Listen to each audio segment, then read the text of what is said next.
you need to work harder than the next guy. And that means you need to make more phone calls. You need to have more referral sources than anybody else out there. And you have to stay educated. My top producers will take the time and speak with people that are struggling and help them. I created my own market and I was a top performer as a result. Hey everybody, Ron Vaimberg here with the Ron Vaimberg Podcast, and I'm really excited today to have a very special guest, and it's a different kind of guest because he doesn't come from the traditional channels of retail origination. And so I'm really excited to bring on with us Carl Markman, the SVP National Director or Director of National Sales for Remn Wholesale. So Carl, welcome to the podcast. Thank you very much, Ron. Excited to be here. Carl, we met. Remember, Joel introduced us. Let's not give away our age. It was a while back. Okay, we're not going to give away his age, right. But he just celebrated his 60th birthday. Somebody just turned 60. Yes, and it was not me. But yeah. Joel Berman had introduced us years ago, and ever since then we've just had an incredible relationship. We've done a lot of things together, and this podcast here, today came from a dinner that Carl and I had a few weeks ago, related to a bet that he lost. We don't have to talk about why he lost the bet, but he had to buy me a very nice steak dinner, and we just had a blast. Yes. And we were talking talking about business, talking about everything. And one thing led to another, and I'm like, you know what? Everybody's talking to originators and owners and what have you, and there's so much great content out there, but there's not really a whole lot coming from wholesale. And there's similarities, there are differences, but the perspective might be a little bit different because you're dealing with LOs every day. You're dealing with the mortgage brokers and the companies all day, and you're seeing what's working, what's not, good habits, bad habits, and what have you. So just want everybody to understand that that's the genesis of really why Carl and I are here today. So Carl, again, thank you so much for, taking the time. I know, you are always super busy, but you're never too busy to respond to a text. And that's one of the things that always amazes me, that whenever I text you, and I know, I'm not on the priority list, but I know, I believe that whenever anybody texts you, it's almost like you're always on. And as an SVP, that's great. So Carl, just to get started, give everybody a flavor for how long you've been, with Remn, and a little bit about your history. Sure. I haven't been with too many companies in my career. So I started with a company called World Savings back in 1993. That's when I got into the business. I was not in this business, and everyone has their own story about how we got in. And I was hired as a loan officer for a loan. It was a coffee loan. It was the California loan that no one was buying. Right? Oh, so I became quickly one of the top producers in the country. And at the time, World Savings was a $28 billion company, and then morphed into hundreds of billions, and then transitioned over to Wachovia Bank.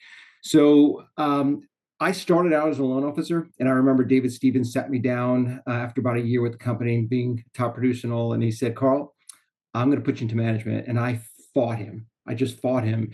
But he said to me, "Wait, I'm sorry, same David Stevens from the NBA?" That's it. Exactly. He was what a loss for the industry. Incredible guy, incredible salesperson. He was amazing. He really genuine. Was. Yeah, very, very so. And he said to me, face to face, one-on-one, he said, "Carl, I need you to teach everyone else what you do." And that's resonating me. And it's been 32 years, going on 33 years now in the business. And I still remember that conversation. And he did. Me fighting, kicking, and screaming, I got into management, and I never looked back. But so I have a unique background, that I had an originator background and also a wholesale account executive background. So I get, and a lot of our senior management team, same situation. We get what goes on the retail side, dealing day to day with the consumer. Definitely having that background makes a big difference. And people say sales is sales. And, as a sales trainer and a coach, I'll say, yes, sales is sales.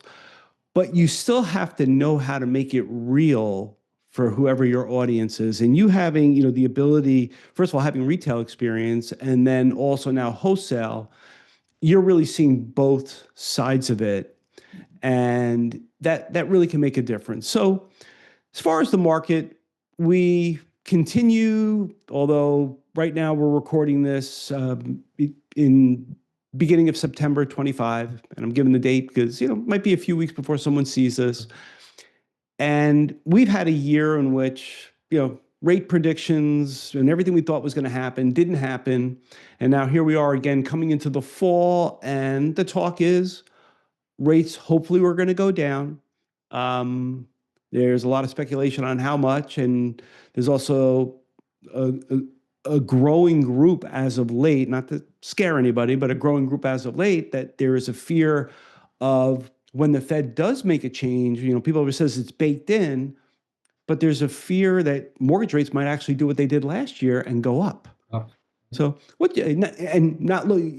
I know I am not I always tell people, I go, if I make a prediction, do the opposite and you're going to be better off. well, hey, Ron, here's my prediction.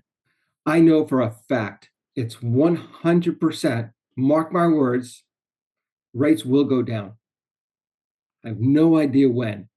Rates will absolutely go down. And the thing is, we can't rely on that. We have to rely on today. And, that's a factor that we have no control over. So we have to kind of plan for that. And what products are out there? How can we help our borrowers and help ourselves get to the point when rates do eventually come down? I think that's key. And I think loan officers today, we as salespeople, we live for the day. We don't typically look too far into the future. But it's both, right? How do we keep our business going and growing today, and then also plan for what's going to happen in the future? You're right. The example I always give is that most originators only see this far in front. Yeah. It's this deal that's right in front of them. And you could make a living. And if rates cooperate, you can make an incredible living. But how many LOs, when rates bumped up after COVID, really didn't have much of a career left? They saw their pipelines plummet, but yet there are others, top producers, although, yes, they saw their business decline, but not nearly the same percentage because they never took their eye off the ball of where business is going. So you lead a team of how many AEs right now? Right now, it's about 30. About 30 AEs. Mm-hmm. And I know, I see your posts, and obviously we engage, and I know you're very inspirational and motivational to your team, and you're very involved when you're seeing them do things, giving the accolades and just being that cheerleader for them. But what is the advice that you're giving to your AEs that in regard to what they need to be doing every single day to keep the business flowing, regardless of whether rates move up or down? What I explain to my people is similar to a loan officer out there. Same thing, because I talk to a lot of them because they're our customers, and that is, there's plenty of business out there. The question is, how hard and how deep do you want to reach and spend the time to do that? So, what is the difference between someone that's doing $50 million a month as an account executive versus someone that's closing one loan? And I tell this to all my people: no one, I don't care who it is, has any advantage over the other. We all have the same products. We all have the same pricing. It's really us. And just like a loan officer, as an account executive, I treat this as if I'm the CEO of my company. We just happen to work for Remn Wholesale, but it's our company, it's our business. A loan officer doesn't reach out to one of my account executives and say, I want to work with Remn. They want to work with the individual. And that's where the relationship long-term comes in. And, I tell people this all the time, that, when you met your best friend, they weren't your best friend the day you met them, right? You went back and forth, had phone calls, conversations, and over time, they became an acquaintance and so forth, and then eventually became your best friend. So relationships run the same way. Someone's not going to reach out to you and all of a sudden bond immediately. It's a back and forth. So your job as an account executive, just like a loan officer with a borrower, is to mentor, to give advice, to be the resource for that person. So my advice to an account executive is similar to what I did when I first got into the business, and that was, I drew a pie chart. Right back in the day, we used paper and so forth. I made a pie chart, and I planned all the different pieces of the puzzle that I had to consistently go after. If it's a realtor or an attorney or financial planner, an accountant, and so forth, same thing today. So you have to be consistent. And a lot of times, just like in wholesale, the first time you reach out to a loan officer, they don't want to hear you. They've got the relationships already built, they've got their products. And over time, it's just continuously going after that person. In some instances, it takes a couple of years, just like with borrowers, and just like with borrowers' referral sources as well. Same thing. So it's being persistent, is going out there and just going after the business. And I'm famous for saying, ask for the business. It's not implied. Just because you're having a conversation about something, a loan or a scenario, you have to come out and verbally ask for the business and ask if that person has other referrals that they can provide to you. And some people are great at it and it becomes naturally, and it takes practice. Otherwise, it sounds salesy. Yes, you have to ask for the business, and you just nailed it. You want to ask for the business, but it's got to come from here and here, not salesy. And that is something that in my travels, I see so many people struggle with, that they have this conflict. And the conflict is, look, we all know we're going after business. We want business. That's why we're meeting. Everybody knows that, but it's like nobody wants to talk about it. If I'm meeting with you, if you're an AE and you're meeting with me, you most of us have enough friends. So I know you're meeting with me for business. So I understand right out of the gate that it's a business relationship. But yet in my travels, and I'm sure many in the audience that are watching this, they struggle with, or some struggle with, I'm not a selfish person, so I don't know how to ask for the business. It's like a conflict of their character. It's a conflict of their values. And I always coach you that you're not you're not selfish. You're never selfish if you truly believe you're bringing value to the people you're talking to. Because look, Remn is not the lowest. They're not the highest. You're competitive, but you do a great amount of business. So how do you coach someone on your team if you know that they're struggling to ask for the business? What would you tell them exactly? What advice would you Sure. give them, or what script would you give them? Absolutely. So initially, salespeople, they want to make the sale. So they go into the sales process. All I want to do is win. I want to get the deal. And I think that's the wrong approach. I think that you never want to look back and say, oh my God, what did I just do? I just had a conversation with one of my account executives this morning, and the loan officer talked the borrower into consolidating all their debt. And part of the debt was an $80,000 SBA loan at 1%. And they included the $80,000 at 1% into a loan at a 7% interest rate. It happened to be a non-QM loan. And I shook my head. Why would someone do that? It's because they were looking selfishly at what was best for them, getting the largest loan, making the largest commission. I think in consultative sales, because that's what we're in, I don't care if you're an account executive speaking with a loan officer or a loan officer to a borrower, you have to do what's right. And if you walk out of there without that deal, that's okay, because that person may appreciate you and you might get two deals behind it. Same thing as an account executive. If there's something else that is better for the customer that's out there, that's okay. Sometimes it's right, not always. Maybe they had to close in a couple of weeks and someone else could do it faster, whatever the case might be. Do Right. what's right. Don't go in knowing that or thinking, I have to get that deal. So I think that the long-term thinkers in any sales business think that way. I think because if you just go for the juggler and just go for the sale, I don't know. I think that looking at the money aspect and the win is not necessarily the right thing to do.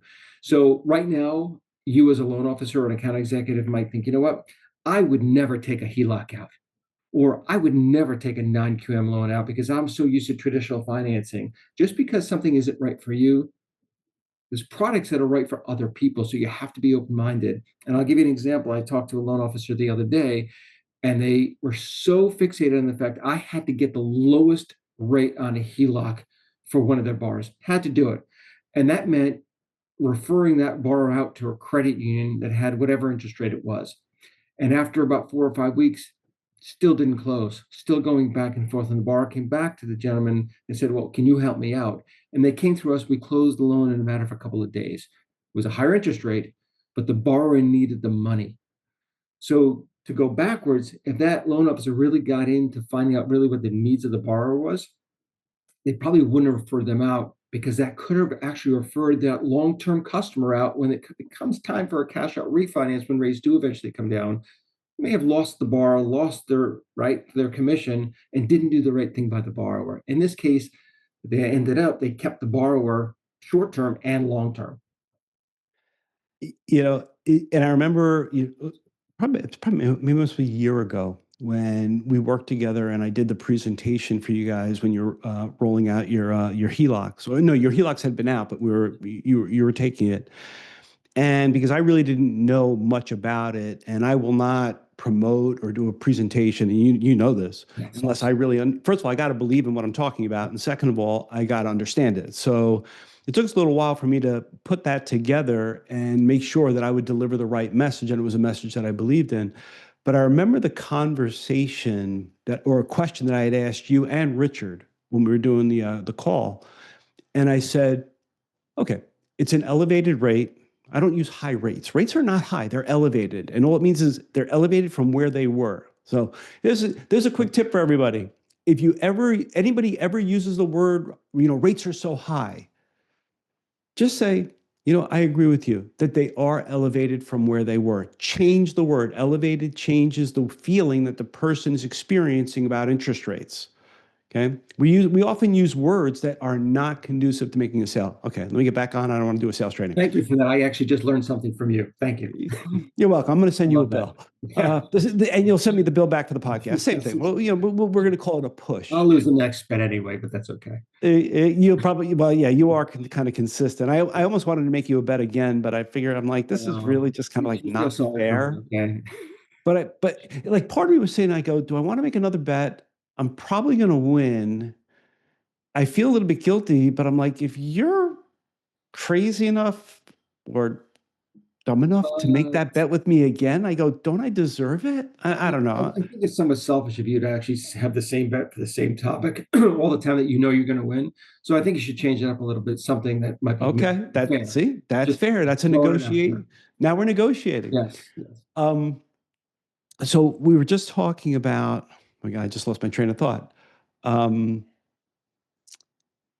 regard to creating value and doing the right thing. So I was learning about your product, and the question I asked you and Richard was, who is your HELOC right for?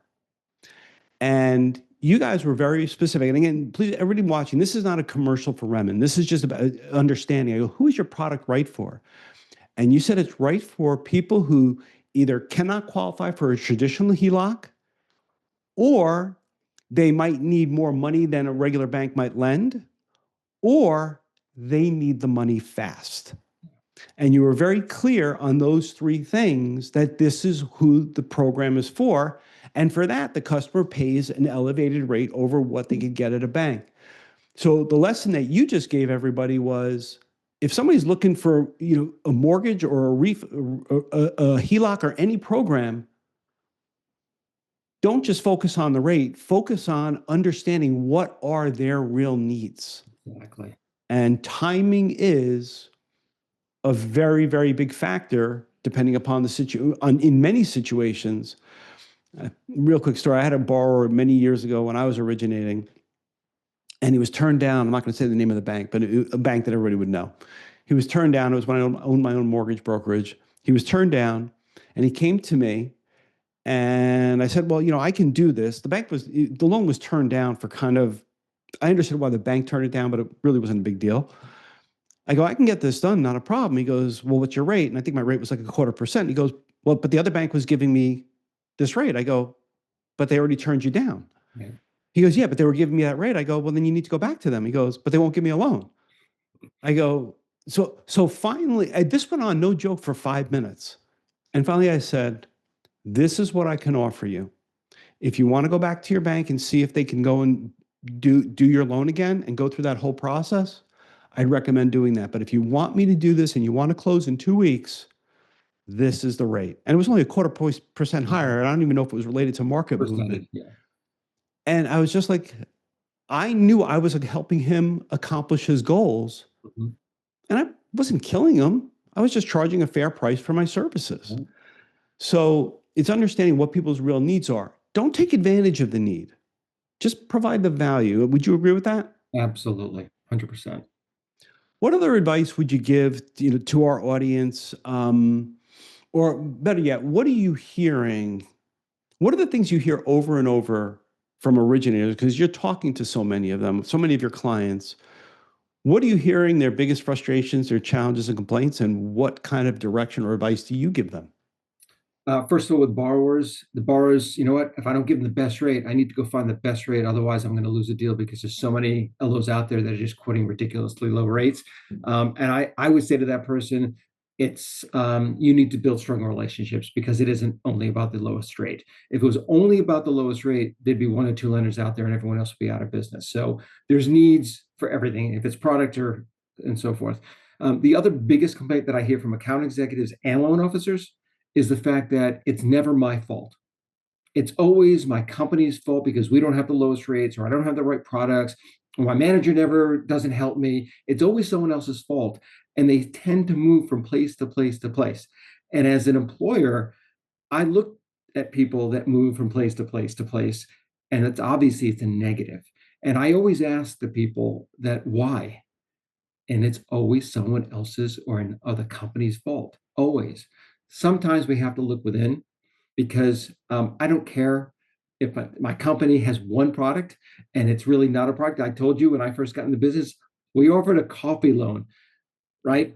It was a loan that most people didn't understand. In a lot of cases, it wasn't the best product for them. I insisted on doing biweekly payments at the time because NAGAM was a negative situation. This was a rapid AM loan. So I created my own market and I was a top performer as a result.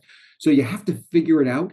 And if you're with a company, wholesale, retail, doesn't make a difference. If you're in a sales position and you're there for a short time, don't leave unless you're absolutely positively it's just the wrong company, wrong fit. But Right. do your research up front before you join a company because you're in control. You get to ask any question that you want. And if you're lied to, different story, right? Are you Ask suggesting around. somebody would lie to an originator to get them to hire them? It's all about the win, isn't it? Just like I explained before about a loan or an originator with a borrower, right? Trying to get that deal. Same thing with an employer. Oh, yeah. You know, whenever I start off with conversations with a prospective employee, I always say, look, let's put the guard down. This is just a conversation. You're just looking for the right place for you, and I'm looking for a long-term employee. So don't BS me, and I promise you I won't BS you. Let's just have a conversation. And if it goes somewhere, that's great. If it doesn't, that's okay too. Not every company's meant for every individual. So same thing when you're dealing with borrowers or loan officers in wholesale or retail. Um, Got to build a Right. relationship. It's funny. Whenever I go on, when I ever do a live training, like in person for a company, and depending on what the topic is, but if it's a topic that I know where someone, it's a high likelihood of someone pointing the finger at their company about rates or what have you, I prepare in advance, which is no different than being prepared for objections, which we could spend the next hour talking about that, how most originators aren't even ready to deal with when a realtor says, I have an existing relationship, I have an in-house lender, or I only do listings, which are the three top objections realtors give. Right. And the vast majority, I just start off many of my programs and I'll ask the audience, I'll say, I'm a realtor, you're a loan officer, why should I do business with you? And everybody just starts spewing a lot of the same thing. So it's about being prepared. And so I prepare before I go into a company, and I always find out who the top producers are. And I find out what market are they in. Is there any advantage that they're given over anybody else? And No. almost never is that the case. So invariably, there's someone who will either fill out a pre-training survey if I have that for the company, or they'll bring it up during the training, and they'll bring up about interest rates. And I'll say, can I ask you a question? And they'll always say, yeah. And I'll say, so I'm not going to put anybody up on a pedestal here. Okay. We all have the same opportunity. But I know that Mary and Joe over here do more business than pretty much everybody else in the company. They're operating in the same market. They're selling the same programs. They're selling the same interest rates. If all those things are equal, there has to be only one thing that's different. And it's something that they're doing that others are not. See, I don't even say that you're not, because then all of a sudden, like the Right. person, I don't want to hurt feelings. They're going to feel Right. like they're attacked. I go, that others are not doing, because I'm really talking to that individual, but I'm talking to the group. And instead of focusing on something that you can't control, when you already have proof that it works, why don't we change the question and say, well, what are they saying in this situation? What are they doing in this situation? How are they handling these challenges? And the most amazing thing, there's a very small percentage of top producers that won't, but the vast majority of top producers I have ever met, if you ask them the questions about how they became successful, and not like, so Carl, tell me how you got, what makes you so good? No, that's not how we're going to ask. Okay.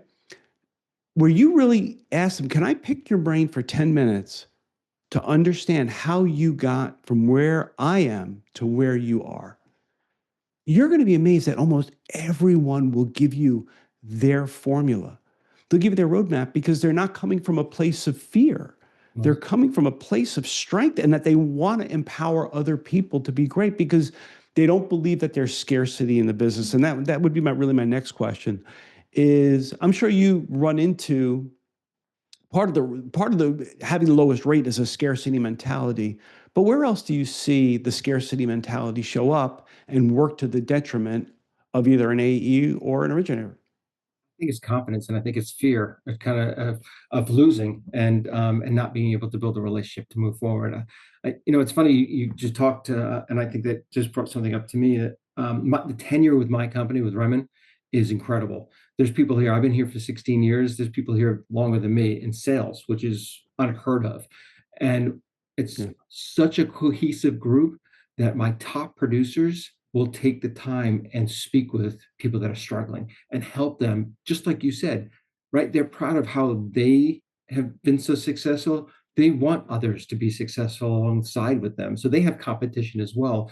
So I would tell anyone that's struggling, reach out to those top performers. They will help you. No one is going to hang up the phone with you, and don't be afraid to reach out to them, because you're going to make them really happy to know that, you know what, you look up to them and you want to know more how they became successful. In most cases, they will. And the tip that I would add on top of that is, if you're going to do that, which is really modeling, that's all it is. It's Mhm. modeling other people's success, and if they're doing something that's successful and you duplicate it, you're going to get similar results. Most people are not willing to put in the effort to do that. But if you're going to meet with a top producer or anybody who you're looking for advice, don't go in looking for the silver bullet, because there is none. There isn't one, right? Go in asking, come in prepared to ask specific questions. So if the top producer says, well, you just got to work a lot. Well, what does that mean? How do you structure your day? Right. Okay, you have to know what to say. Well, can you give me an example? Here are a couple different situations. This formula is very simple. It's the analogy of, I have no idea. In the kitchen, I'm a hazard. Okay. And I do not know how to bake. I do not know how to cook. I'm half semi-dangerous on a barbecue, and that's about it. And if I wanted to learn how to make a cake, okay, I can duplicate making cake. My wife is an incredible baker. And if I took the time to really see how she does things, and for example, there are things that she'll do. She doesn't measure, she just knows by feel how much to do that. But before she puts it in the bowl, if I measured what that ingredient is and when she's putting it in, it's now duplicatable. But if she says, "Oh, I take a pinch of this," well, I don't know what the hell a pinch is. So it's really, taking your advice. If you're going to be talking to anyone, don't be afraid to ask the questions that get really organic, really granular, so you really can understand, and know that in one meeting, you're not getting the entire formula. Because what that producer or any producer or leader or what have you, they have not amassed their success in one lunch hour. It's over time. And so I would say, don't just call them up and ask them, call them up and make an appointment with them. And you'll be amazed at the focus and attention you'll get. Okay, Carl, we've been on for a while. I do want to, respect the time of our audience.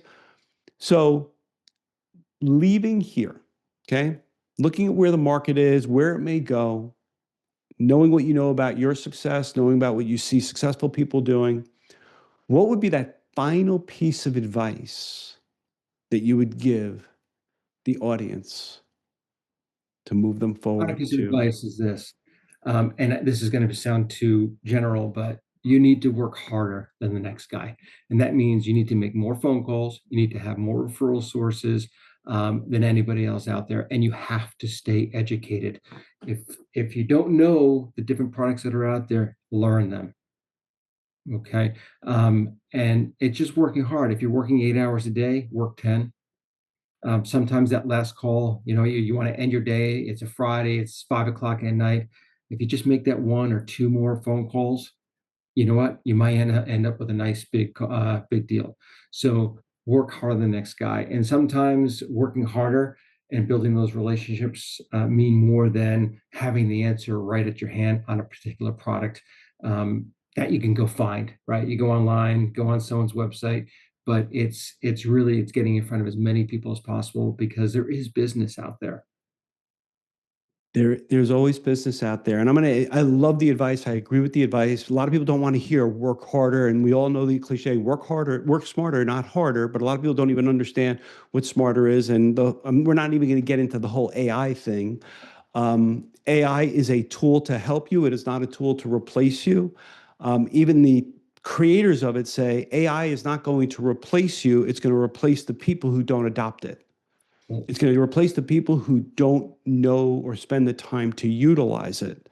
And the truth of the matter is, once you start diving into AI and you really start playing with it, It's amazing. it's really not only amazing, it's fun. Yeah, it is. It's like incredible what it can come up with, Yeah. or ideas that it can stimulate within you. So, here's my final piece that I would put on what you just said, Carl. And that is, if you're working hard, you might have to work harder, you might have to work longer. But there's a magical thing that happens. If you work harder but don't improve your skills, it's very frustrating. When you work to improve your skills, whether it's objection handling, asking questions, your time control, whatever it is, all the different components, and you block out time a little each week to work on one of these, and you cycle through the improvement of the different critical areas of sales and marketing success, you're actually going to start having more fun. Because you're not having more fun because you're making more money. You're having more fun because all of a sudden you're linking up, wow, I'm actually getting better at this. And see, some people get disillusioned because rates go down, all of a sudden they start doing more business and they think they got better. That's right. Not true. Because that gets proven every time rates go up. And, Carl made a prediction, rates will go down. And Carl, I'm going to make another prediction. Rates are going to go up. Just don't know when. That's right. So, Carl, awesome. First of all, great seeing you. I'm going to leave you with this, Carl. First of all, I want to thank the audience. I want to thank all of you for taking the time, or any of you that are taking the time to watch this entire podcast. Hope you got some valuable information from it, ideas from it, strategies from it, and that you'll take action on something. And Carl, I'll leave you with this, that I'm going to actually let you decide on what our next bet will be. Oh, I love that. Okay. But don't come to me, well, Ron, I'm going to bet you that the sun's going to come up tomorrow. Can I also pick the restaurant? Of course you can. Knowing that I'm going to win, obviously.